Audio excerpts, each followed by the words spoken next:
So in this video, we're going to talk a little bit about what I'm working on, some questions and things that are coming up with Bitcoin, uh, and some challenges I'm running into penetration testing studying.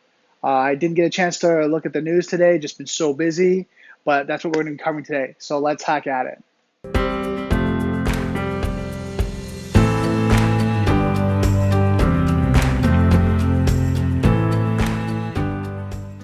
Okay, so there's a couple things I've been working on this last week and weekend.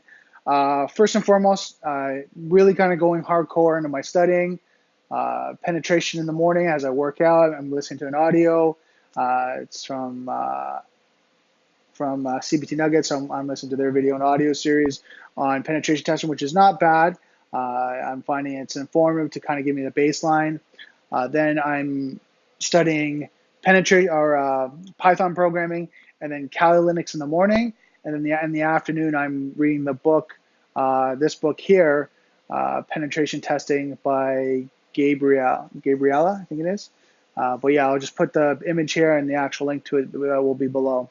So that's kind of what I'm working on. And then over the weekend, someone was asking me about Bitcoin and saying, hey, have you been investing in Bitcoin and cryptocurrency? And I'm like, I know a little bit about it, but I don't know enough to start investing. So they're saying, look, dive deep, start looking into it because it's just going up and up and up with cryptocurrency and alto currency.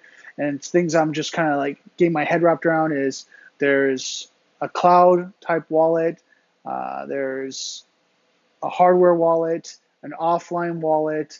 So what are all these wallets, and then the exchange, and how do you work with them all, and how do you transfer money in between each? And then of course, because as you know, studying CompTIA Security Plus, there's a public key and a private key, and a public key that you give to share, exchange money or Bitcoins, and then the private key that's only for me to secure, or for yourself to secure your currency. And then they're talking about different security levels of Bitcoin. For example, if you have a wallet, if it's on the cloud, it's less secure. If you have one that's hardware, that's on your desktop or Mac or a local device, it's more secure. And then offline is even more secure because you have it completely separated. So just the levels of security when you're looking at wallets. So really interesting learning about cryptocurrency and just what's been going on with just the whole industry when it comes to cryptocurrency and what they've been working on. So I'm researching that, learning a lot more. So I'll be talking a little bit about that as I go, because something I really want to invest in as a long-term investment or just a mid-term investment to build up some revenue and some financial strategies, because I know something that we all think about is like you're making some good money doing cybersecurity, but where should that money go? Right? Should you invest into new technology? Should you invest into your education? Should you invest into your retirement, your kids' education fund? Where should you diversify that money coming in? Because one thing that we run into a challenge is, and I've done this personally when I was younger, is you make a lot of great money, but then you up your lifestyle. You start spending more. So you really don't make more, you're just kind of upping your lifestyle. So something that we have to think about is why not invest to your future and look at how you balance it out. So just some things that are going through my mind and why I'm looking at Bitcoin and cryptocurrency on the financial investment side. What else I was going to talk about today? So that's it. Oh, some challenges I'm running when I'm taking some of these penetration courses and learning. I find some of them are a little outdated in the sense of the tools they're using.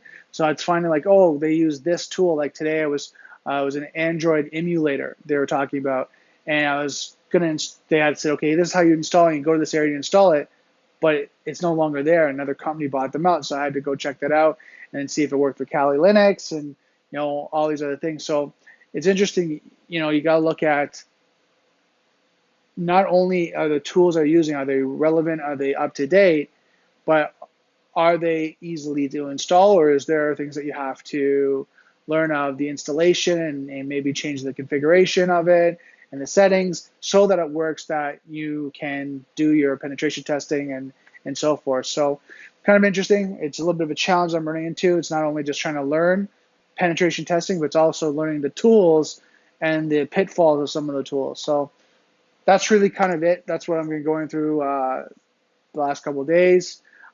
Just out of my office today because I wanted to get out of there. Just I've been in my office all day studying, so take a little bit of a break. So comment below. I'd love to hear what you have to say about like Bitcoin.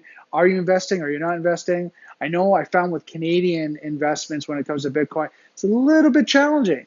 You know, certain wallets don't work. You can buy Bitcoin, but you can't sell Bitcoin. Like Coinbase is really one of those ones, really well known in the mainstream, but doesn't work for Canadians to sell Bitcoin. So you can buy them, but then you can't do anything with it. So kind of a little bit of a frustration there. What else? Uh, if you're doing penetration testing, if you're starting out or you're senior level, right? I'd love to hear kind of your feedback on, your journey through penetration testing, things that you've learned, things that you've come across, some of the tools that you'd recommend. So comment below. I'm really excited about this journey. Just kind of keep learning and keep developing. So that's it for today's video. Don't forget, software is hackable, being connected is vulnerable. I'll see you next video.